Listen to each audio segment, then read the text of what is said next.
Mogu li gosparu? A tko je to tamo? Ja sam. Kad mi zapovijete, mi smo spravni ako hoćete poći u cavtat. O, dobar došao, Ivane. Koje sure? 8. Vidi kako je vrijeme. Bolje se ne može. Baš imamo vjetar u krmu. Ivane, prije pogodimo se. To je lasno. Daćete mi 5 groša. No, znaš li, Ivane, da ja hoću brod s jedrima i na 8 vesala, jer mi je od potrebe da dođem brzo za moći se vratit nakon 2 ure. Gosparo, to je drugi posao. Kad imate se i vratit, daćete 15 dukata. Dosta su ti 12.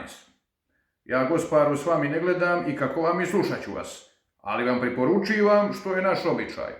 Malo za napit se. A to se zna, mislim ja na to. Gosparu, ide na brod, spravite se i ne mislite ništa.